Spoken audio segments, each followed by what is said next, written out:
I'll show you how to remove something or someone from a photo with Generative AI. Select Remove. Use the Remove mode.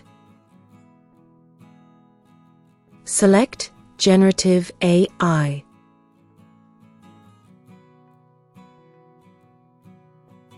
You can use the bracket keys to adjust the brush size. Brush over the object or subject you want to remove.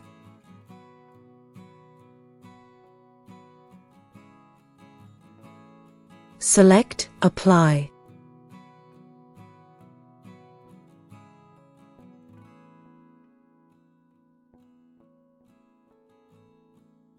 You can choose from 3 variations. Select Refresh if you don't like any of the variations.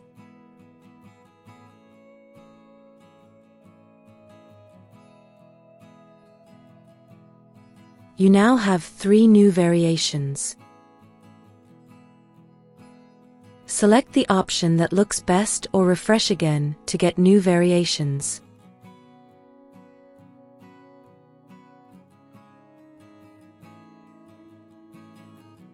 And that's how you remove something or someone from a photo with Generative AI.